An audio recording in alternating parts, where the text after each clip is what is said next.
Washi ya washi washi washi ya washi washi washi ruza damako wachingalla adubako washi ya washi washi jetti gootitiin artistii saba wayita aadaaf seenaa duudhaa safuu mul'istu.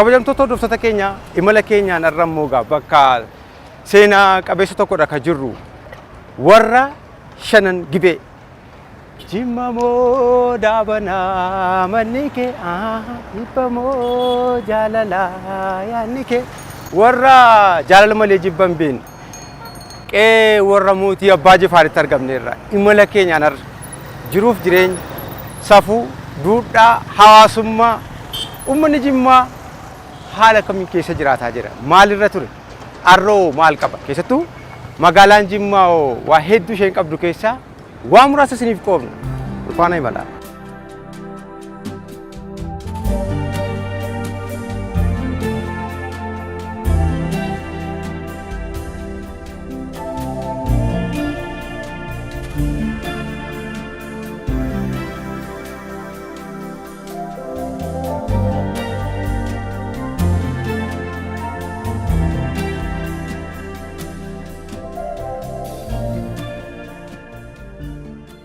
Kabajamtoota hordoftoota keenya egaa magaalaa seena qabeetti keessa ka jirru imala keenyaan immoo gaasiin daawwachiisuutti kan nuti jirru magaalaan Jimmaa seenaadhaan magaalaa yeroo tokko keessa sadarkaa qaroominaatiin iddoo guddaarra turte ta'uu ishee odeeffanneerra jiraattota magaalaa Jimmaa keessaa immoo nama tokkodha kan na bira jiranii Abbaa Udaa Dabbaa Fiixaa jedhamu isaan immoo akka jiraataa magaalaa kanaatti egaa waa hedduu of harkaa qabu inni dhageenye maqaa keessaniin dura isin galateeffadha. Egaa kabajamtoota hordoftoota keenya waa'ee magaalaa Jimmaa wayita kaafnu bakki argamnu kun bakka seena qabeessaa nuun jedhanii mee seenaa bakka kanarraa kaanu. Magaalaa umrii dheeraa qabdudha. Gara waggaa 200 qaqqabaa jirti amma. Bara 1830 irratti kan Baanjifaar tokkoffaan kan hundeessanii magaalaan kun egaa eega sanaa as magaalaa wiirtuu daldalaa taatee tajaajilaa turte. Hirmaata kan jedhamu gabaa guddaan gabaan trade route yookiin immoo sarara daldalaa asii bahee Suudaanii Gondariin kan naqu jira isarra turte. Asiin immoo kafaa Boongaa kan naqu. Walakkaa kana keessa waan jirtuuf gabaa guyyaan kamisaa amma nama 50,000 ta'u tilmaama tokko tokko jarree abbaan seenaan. Waggaa 200 dura jechuudha. Waggaa 200. Ajaa'iba. Kanaan dura karaa mootiin ba'a naariyaadhaan baha. Booda keessa gabaan akkas dhufu godhame mootiin maal godhani mootiin Baanjifaar daldaltoota gurguddoo kana bakka kennanii mandaraa bakka kennanii eegumsa kennanii fi akkuma madda investimentiidhaaf deeggarsi godhamu jechuudha. Jaraafis deeggarsi godhame jennaan egaa naggaadeen daldalaan karaa kana goree jechuudha. Karaa kana goree gabaa guddaa ta'e jechuudha karaan gabaa. Gabaa asii bahee kafaadhaa bahee Boongaa keessaa Sandaaboo Gondariin Goojjaamiin dabarfatee Suudaanitti galu keessa yedduu keessa jirti jechuudha magaalaan Jimmaa. Tarii egaa hordoftoota keenya dhimmi nuti dudduubatti deebifnee kaafnu kun egaa magaalaan Jimmaa amma jirtu kun bakki kun immoo bakka hirmaataadha jedhanii bakka daldalaati jechuudha. Mee daldalli yeroo sana dhiyaataa ture maqaa qabdi. Qonnaan bulaan naannoo kana ture mee maal kan inni dhiyeeffataa ture bakka kanatti yeroos. Qonnaan bulaan naannoo kana midhaan nyaataa keessa qirinyiitu dhiyaata gabaa kana si gurguramu jechuudha. Ilkaan arbaatu dhiyaata kanatu asii bitama. Achi immoo amooleetu dhufa abjadii uffata waan akka Finfinneerraa jedhama. Isa boodee kana 1910 keessa bara 1910 keessa fa kaampaaniin Finfinnee jiru hedduun jira. Asii biraanchii qaban yookiin immoo damee qabu. Damee qabu jechuudha. Kanaa jennaan faranjootatu jiru, hindootatu jiru, armanootatu jiru, turkootatu jiru. Jarri kun daldala irratti hirmaatanii turan jechuudha. Gara 500 oliitu iyyuu magaalaa kana keessatti daldala adda addaa irratti hojii adda addaa irratti hirmaataa ture seenaan hin dubbata jechuudha. Abbaa Udaad Abbaa Fiixaan waa hedduudha kan isaan nuu kaasaatee jiranii kana qofaa miti. Magaalaan Jimmaa bakka seena qabeessa hedduu kan isheen qabdu ta'uu isaati kan odeeffanne. Mee isaanuma wajjin amma immoo bakka biraa tokko dhannee isin daawwachiifne. Nu faana kottaa.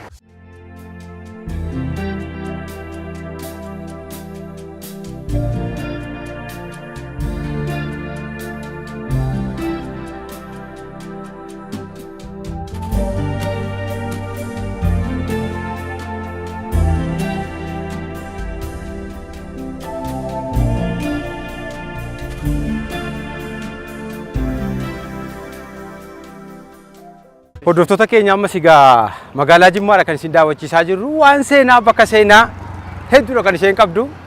Isa keessaa immoo tokko seenaa magaalota Itoophiyaa amma jiran keessaa addatti waggoota hedduu dura magaalaa yeroo jalqabaatii fi atoobisii yookaan immoo konkolaataa magaalaa keessaa fayyadamte Jimmaadha jedhama.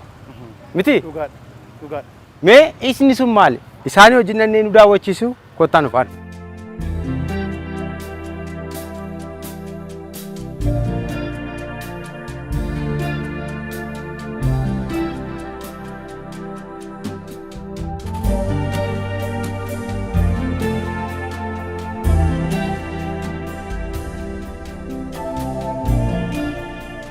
Egaa magaalaan Jimmaa magaalaa seenaa keessatti magaalaa Finfinnee taasitee atoobisii fayyadamte wayita jedhamu maal jechuudha?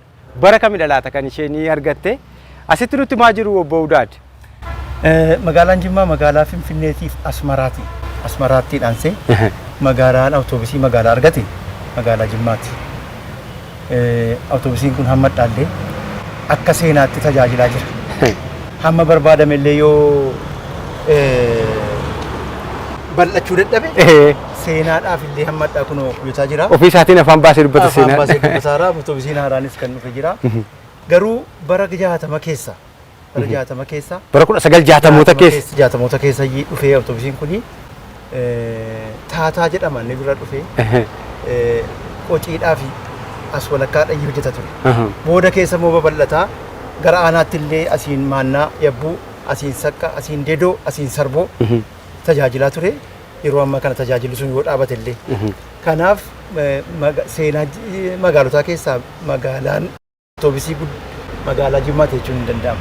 Tarii ani gaammaddoo buufata atoobisii asii kan magaalaa Jimmaa kana keessatti akkan daawwataa jirutti atoobisoonni garaagaraa natti mul'atu. Tarii kan tajaajila kennaa jiranis waan jiran fakkaata. Mee walii galli isaanii kan tajaajila kennaa jiran meeqa? Kan tajaajila kennaa jiran 5 yookiin 6 ta'u. Information isaa gahaa leeyoon dhabee garuu hamma silaa kennuu qaban kennaa jiranii atoobisiin kun silaa bal'achaa guddachaa uummata kanaafis fayyaduu hin danda'a ture.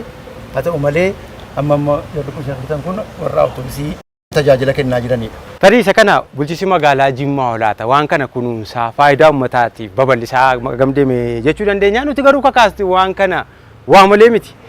Jaarraa walakkaa dura yookaan immoo waggoota 50 dura egaa bifa kanaan magaalaan Jimmaa magaalaa Finfinnee Asmaraatti taansuudhaan magaalaa atoobisii fayyadamaa turte ta'uu seeti. Egaa magaalaa yeroo tokko keessa sadarkaa qaroomina jabaara turte kun ammoo maalirratti argamti?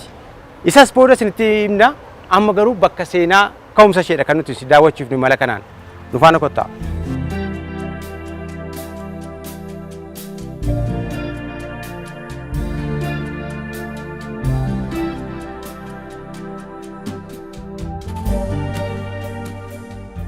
Egaa kabajamtoota hordoftoota keenya magaalaa seena qabeettiidha. Qe'ee warra Sheeticha Shanan Gibee qe'ee Abbaa Jifaar isin daawwachiisaa akka jirru. Imala kanaan egaa wantoota isinitti agarsiisne keessaa tokko atoobisiin kun bakka seenaa qabdu ta'uu ishee yookaan immoo magaalaan Jimmaa yeroo tokko keessa qaroominaan magaalaa hagam tokko guddattee turte ta'uu isheedha kan isaan nutti himanii. Egaa Abbaa Udaad Abbaa Fiixaa maqaa keessanii hedduun galateeffadha. Bakka hundeeffama gabaa hirmaataadhaa kaasee bakka atoobisii kana nu daawwachiiftaniitu tarii iddoon seena qabeessi garuu kana qofaa miti natti fakkaata.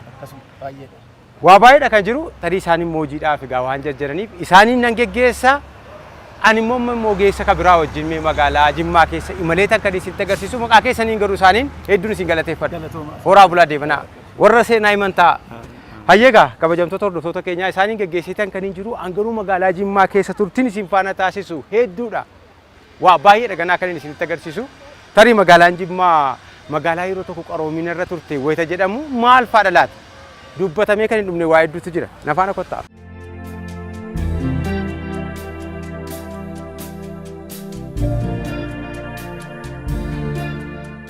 Amma immoo magaalaa keessaa baanee bakka seena qabeessa ka'umsa waa maraadha naan jennaan bakka kana dhufeera. Hayyuu tokko kan nafaana jiranii obbo Najiib Raayyaa jedhamu. Magaalaa Jimmaatti itti gaafatamaa kan tuurizimiidha.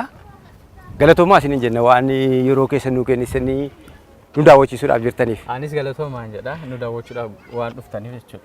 Egaa kabajamtoota hordoftoota keenyaa mee bakka ka'umsa waa maraa waa'ee ganda kanaa maal nuun jedhu laata? Gara isaaniitti isin deebisaa nu faana tura.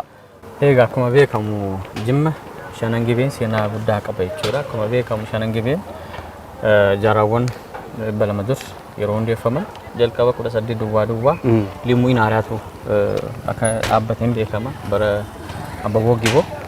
Achum booda 18 gumaadha. 18 immoo goommaadha. 18 immoo jimmaadha jechuudha. 18 geeraadha jechuudha. Warri kun egaa Shanangibee jedhamu. Sirna jechuudha. Sirna. Ajaa'iba! Dudduubatti deebine ka'umsa waa maraa wayita jalqabnu gaa imala kanaan uummanni Oromoo sadarkaa akkamiin akka ture kan agarsiisu ta'uu isaa akkamittiin ittiin tusisu. Sirriidha gaa akkuma beekamu Jimmaaf yaa'u naannoo Shanangibee sirna gadaa keessa akka bulaa turan seenaan ibsa jechuudha. Achum booda gara mootummaatti kan jijjiiramu. Kanaaf siifan kaase jechuudha. Kanaaf amma kan itti argamnu naannoon kun Jireen jedhama. Duraan garuu Kingiramiin Jimmaa akkuma beekamu mootummaan Jimmaa kan itti dhaabbate 1742 hanga 1933 turtii isaa jechuudha. Jalqaba kan itti dhaabbate garuu maannaa Kiftaanaa amma yommuu kan itti jennu jechuudha. Achi kan dhaaban Abbaa Faaruu Guunjilaatiin immoo ta'u gara kanatti naa dhufu garuu Jireen kan itti moggaafame bara Abbaa Jifaar tokkoffaadha jechuudha. 18 Gandumti kun jechuudha. Gandama keessa jiru. Maqaa isaa Jireen jechuun jireenyi keenya ammaan booda asii jedhanii moggaasne waan ta'eef Jireen jedhamee fudhatame jechuudha. Jiree ammaan booda? Jireenyi keenya ammaan booda as jedhanii moggaasne waan ta'eef Jireen jedhamee moggaafame jechuudha. Wal qabata waan ta'eef. Political center jedhanii kan itti yookaan immoo bakka qaroominaas wiirtuu siyaasaas kan taate waan ta'eef Jireen jechuun magaalaa guddaa mijattuu waa hedduudhaaf mijataa akka ta'e kan itti beekamu jechuudha. Sababni isaas kan itti filatan bakki kun akkuma beekamu masaraanas guddaan qabna jechuudha. Akka guutummaa Itoophiyaatti jechuudha.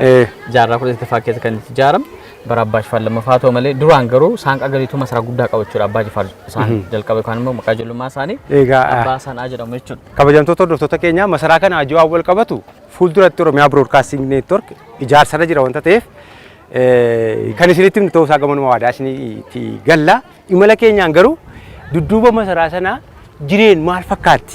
Bakki isaanii iddoo jireenyaa jedhanii ka'umsa godhan kun kan jedhamu asii deebineetti sana isinitti himu. Kanaaf Jireen gaafa filatamu sababa sadii qaba jechuudha. Tokkoffaa mijataadha jechuudha. Kallattii arfanii waa ilaaluudhaaf mijataadha waan ta'eef. Gaararra jirti. Gaararra tabbarra jirti waan ta'eef. Magaalli 1750 keessa jirti. Abbaaf Siilee beessa jennu jechuudha. Ajaa'iba! Masaraan kun kan itti argamu Jireen immoo 2000 keessatti ni argamte jechuudha. Kanaaf bakki kun waa sadiif filatamaadha. Tokkoffaa sirna daldalaa wal qabatee to'achuudha.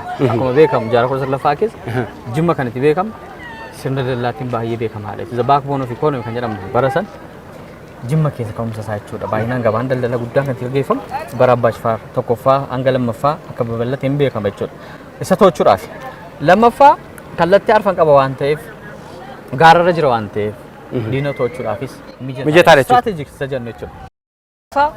Dhukkuba wajjin wal qabatee bookee buusaan bara sana bara rakkisaa ture waan ta'eef meetira dhibba tokko naa baatu digirii tokko immoo hanqataa deema. Dhukkubnis hin baay'atu bakka kanarratti waan ta'eef waa sadiif Jireenii filatanii asumatti.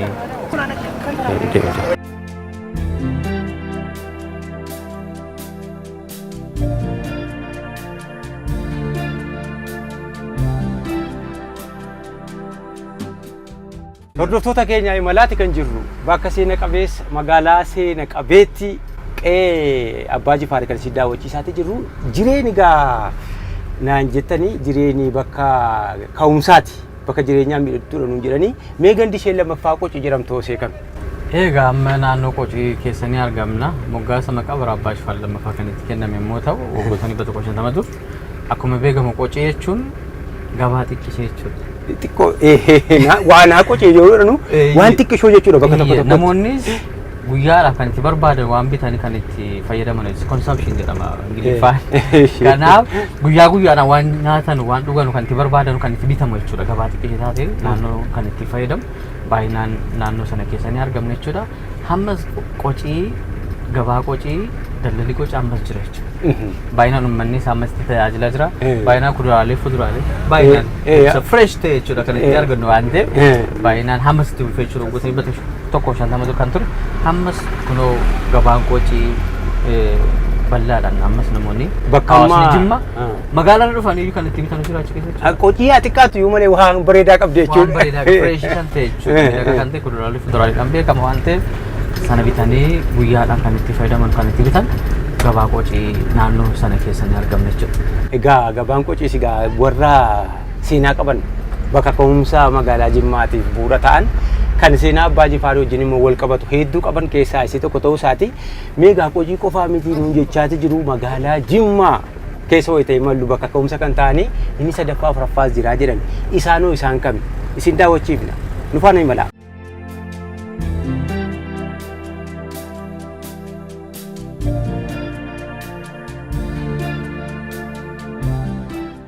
Hordoftoota keenya Jimmaadha kan isin daawwachiisaa jirru. Bakkeewwan seena qabeessa gandeen garaa garaadha kan isinitti himne. Amma immoo Qociidhaa baanee bakka kam Mandara. Mandara jedhama naannoo. Mandara. Maal qoomsi bakka kana?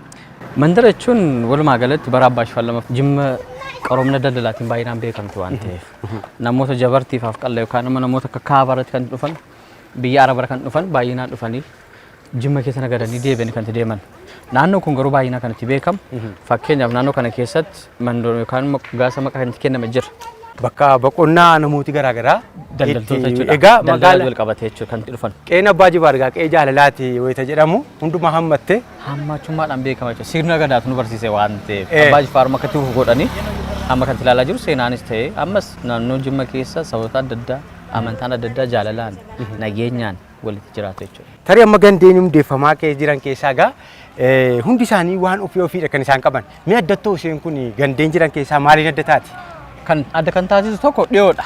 Hirmaataadhaaf daldalli hirmaataadhaaf waan ta'eef gabaa sana keessa galuudhaaf baay'inaan accessible yookaan immoo dhiyoo waan ta'eef namoonni baay'inaan naannoo kana keessa boqotanii kaanitti gara toora daldalaatti seenu jechuudha. Egaa kabajamtoota hordoftoota keenya qe'een Abbaa Jifaar kana qofaa miti waa hedduudhaan kan isheen beekamtu qe'ee seenaadhaan waa hedduu ol kaa'atte seeraan immoo utubdee arras immoo sabaa fi sablammoota ishee bifa addaatiin kan jiraachisaa jirtudha. Mee dafarree immoo magaalaa kana keessatti bakki seena qabeessa biroos isinitti agarsiifna. Daawwachiisaan keenya nu faana jiru kottaa.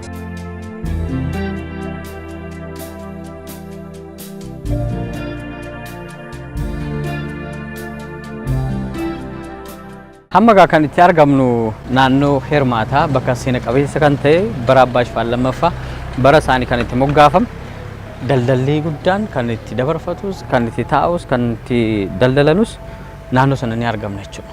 Hirmaataa jechuun hirmaannaa akka dhufe hayyoonni beektonni namoota guddaa baay'inaan gaafan dubbataa turan jechuudha. Gabaa Hirmaataa kana keessatti baay'inaan akka Silankaas Araboonni nagadu jechuudha. Daldalli Arabaa. Lubnaanota, Parshaa, Iraan, Sudaanota kaabaratti kan dhufan sila kaaseen ture Gondar, Gojjaam, Walloo fi Iddoo adda addaa dhufan. Kibbaaras dhufanii nagadu, Shawaaras dhufanii nagadu akka ta'an. Egaa giddugala daldalaa. Giddugala daldalaa bara jabduu isa guddaati. Kanaaf jaarraa 19ffaa keessa gaafa kamisa jechuudha akka seenaan dubbatu namoota 35,000 daldala sana irratti akka hirmaatu seenaan ibsa jechuudha. Gabaa sana keessatti jechuudha. Gabaa sana keessa namoonni fakkeenya bara sana maaltu daldalamaa ture yookaan maaltu nagadamaa ture.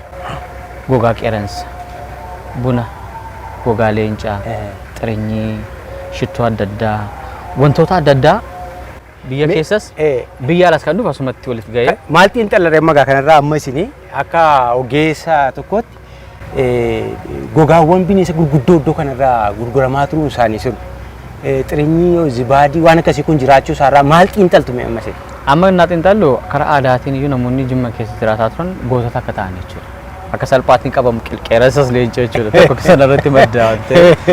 Lammaffaa bakkalcha qorminaati. Sibiilis asumatti nagadamaa ture akka ta'e seeraan ni ibsa. Kaafaa fi mismaaraa fi kan kana fakkaatan bara Abbaa Shifaan lammaffaa akkuma beekamu seenaan dubbatu Abbaa Shifaan lammaffaatu akka Itoophiyaa akka beeksisan dubbatama jechuudha. Kanaaf qarooma bakkalcha qorminaa akka taates kan itti hubannu jechuudha. Sadaffaa immoo biyya nagaa fi biyya tokkummaa akka taatan kan itti ibsinu jechuudha. Waannaan kan irratti hubachuu dandeenya waan ta'eef baay'inaa kana keessatti hubachuu dandeenya. Kanaaf ammas itti fufee Jimma keessa torbii guutuu gabaan kan itti gaggeeffamu Jimma qofa akka ta'e yaa'u ilaalaa jirra jechuudha. Kanaaf waa hundaan hubachuu hin dandeenye jechuudha. Kallattii adda addaatiin yoo hubannu Jimma biyya nagaa, biyya tokkummaa, biyya jaalalaa, biyya qaroomna bakkalcha akka taates kan itti hubannu jechuudha. Egaa gara xumuraatti dhufaati kan jirru mee faranja araadaa kan jedhu sigaa iddoo kanatti kan argamu mee maali mee hiikoonsaa?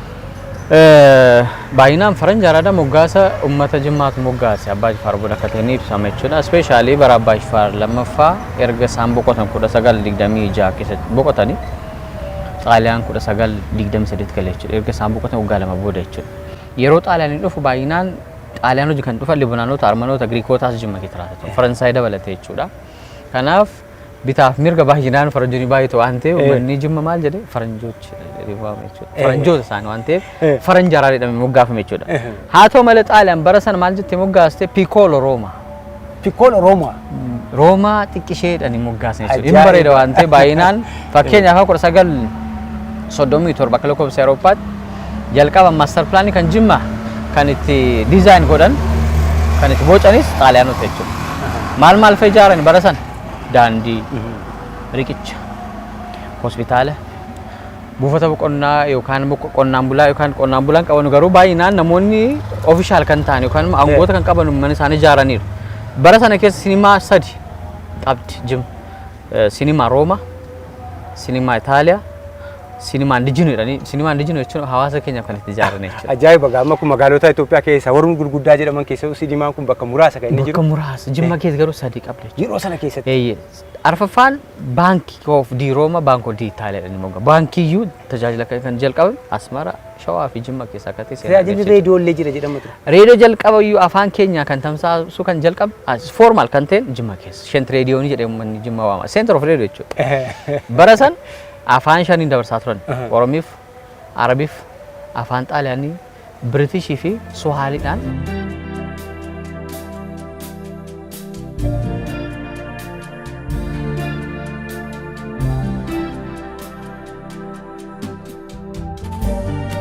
Kabajamtoota hordoftoota keenya ammas egaa qeeduma warra guddaa sana kan jirru warra shanan gibee mooticha Abbaa Jifaar magaalaa Jimmaadha kan jiru. Amma immoo magaalaa keessaa maqnee bishaan kanaan dura kanumatti bakka lafa ta'aa ture laga Shonkoree bakka jedhamu waa tokko siin daawwachiisuudhaaf jenna. Asitti immoo daawwachiisuudhaaf nama tokkodha kan na bira jiranii walaa barra hordoftoota keenya wajjin. Okay, Muhammad Awwal Tamaam jedhama. Ittaanaa hojii gaggeessaa fi itti gaafatamaa bu'uuraalee misoomaati. Egaa magaalaa Jimmaatti bu'uuraalee misoomaa hedduu hojjetamaa jiran keessaa tokko as kan beektan bakka seena qabeessa laga Hawwituu gubbaadha kan jedhu miti. Bakki kun mee bakka akkamii ture? Gara kamitti immoo jijjiiruuf hojjetaa jirtan? Bakki kun walakkaansaa lafa caffee ture. Walakkaansaa immoo akkanumaan gara yuunivarsiitiin lafa biqiltuu irratti qopheessu ture. Sana keessa inni kaan immoo laga gamaas harka mirgaatiinis harka bitaaniinis jarumatu lalleessee ture. Garuu akka dhiqaatee lafti kun tokkoffaa inqisaasamaa ture. Qaamni dhuunfaa dhufeetuma dalleessa. Haala sanaan kaan immoo lafuma caffee ta'eetuma ta'aa jira magaalaa keessatti. Already nuti immoo akka magaalaatti projektii Riverside Development kana almost waggaa 3-4 darbeera erga nuti karoorfannee irra hojjechuu jalqabne. Kunis maayinni feezii adda addaatiin ijaaruudhaaf deemaa jirra. Marsaa garaagaraatiin. Marsaa garaagaraatiin ijaaruudhaaf deemaa jirra. Almost marsaadhaan yoo laalle waggaa addaas marsaa tokkoffaa jennee naannoo Mannaafashaatti jalqabnee turre lafa bashannana Hawwituu Grand Fuuldureetti garuu sababa investimentiitiin yaada sana jijjiirree akka haaraatti lafaa kaasnee structural plaanii iddoo kana naannoo meetira 900 olii leengizi maannoo dheerina qabu irratti bishaan qabatee ta'aa jiru. Kanarratti structural plaanii mataa isaa danda'e qopheessineetu sanarraa immoo feeziidhaan qoqqoodnee hojjechuudhaaf deemaa jirra. Kun immoo yaa'u raawwii keessa kan jirrudha. እና የወረብ ጀዴ ፓኬጂውን አዳ አዳ ኒ ቀባታ ፕሮጀክቲን ኩኒ ፕሮጀክቲ ሪቨርሳይድ ዴቨሎፕመንት የሮጃ ሀፋቲፍ ዶ ከነቶ ጀታ ጅራ ይችላል የሮጃ ሀፋቲፍ ጀታ ጅራ እኒ ኩኒ ሞ ኢን ሳይዝ ኤንድ ስኮፕ ኢትስ ሂውጅ ጉዳዳ ቀብዬዳኒስ ለግኒ ዴሪኒ ለገሳስ ጉዳዳ ወንቱኒ ኮምፖነንቶኒ ኒ ኬሳ ኦፍ ኬስ ተቀበቴል ጅሩ ዋን ጉዳዳ ይችላል Egaa kabajamtoota hordoftoota keenya tarii guddinni magaalotaa kan itti madaalamu keessaa gaanni tokko magaalonni magariisummaa isaanii eeganii jireenya dhala namaatiif akka isaan mijatoo ta'an hojjechuudha. Magaalaan Jimmaa moddatti kennaa ganamaa ta'e uumaan magariisa godhee badhaaseera bishaanii qabdi garuu bishaan sana gara misoomaatti gara qabeenyaatti jijjiiruudhaaf hin dandeenye ture karaa gaaleen hedduu mul'isanitti tarii bakka kana amma kan nutti mul'atu waa hedduudha kan jiran mee maaltu yaadamee jira naan jettan amma bakka bashannanaa akkamiiti? Aayidiyaan isaallee yaw from Prime Minister Muummee Ministeera Itoophiyaa waan isaan akka yaadaatti kaasan sana gadi buusuudhaan wal qabata yaadichumti kan piroojeektichaa tokkoffaa amfi tiyaatirii hin qabaata naannoo bakki amma caffee kudhee naannoo kun bakka gamoowwan maannoo baar gamoowwan jiranutti eejii sanarratti amfi tiyaatiriin hin jiraata gidduu kanatti immoo snack shoppoonni hin jiraatu naannoo sanarratti immoo children's playground hin jiraata. Fakkeenyaaf egaa kabajamtoota hordoftoota keenyaa gidduutti amma ijoollee amma bishaan daakutu mul'ata as keessatti ijoolleen kun amma tarii carraa dhabuudha jechuudha. Yaa sirriidha. Carraa tokkoffaa from health perspective fayyummaadhumaan wal qabate akkuma sii kaasetti gama sanatti wir structure qabna. Bishaan kana calalcheetu dabarsa. Calalcheetu dabarsa. waan seetil ta'uu qabu achitti seetil godhee kan dabarsudha jechuudha. Carraa akkuma jette akkuma magaalaatti lafa bashannanaa akka kanaa hirrinatu jira beekta. Especially wedding ceremony irratti waan yeroo cidhaa waan sirriitti qophaa'ee waan standard ta'ee abbaa dhimmaaf illee kan mijataa ta'ee haala sanaan mijeessuudhaaf yeroo sana fudhattee dhuftu immoo iddoo ijoolleen aara galfattee itti taphattu itti bashannantu daa'imni illee children's playground kam amma gidduutti nakuttee sana iddoodhuma of danda'e waan immoo guutamuu qabu ijoollee kana akka isin bashannantuuf waan guutamuu qabu kan guunnee ijaarruudha. Kan biraa saayikil leenii qabna. Saayikil leenii suni biriijiin irraan gadee kanatti ijaarru jira. Riqichi? Riqichi kun kan amma qotaa jiru sana isaan galeetu riqicha immoo gama sanaa qabna. Saayikiliidhaan travel gootee sanarra baatee naannoo ifteetu harka bashannanta hammaa fi amma yoo xiqqaate egaa kun ammamtaa amma bashannanii saayikilii amma meetiraan yeroo laallu naannoo kan amma irratti hojiin hojjetamaa jiru naannoo meetira 700 oliidha. Akkuma isin jedhu waan dhaabbatu miti.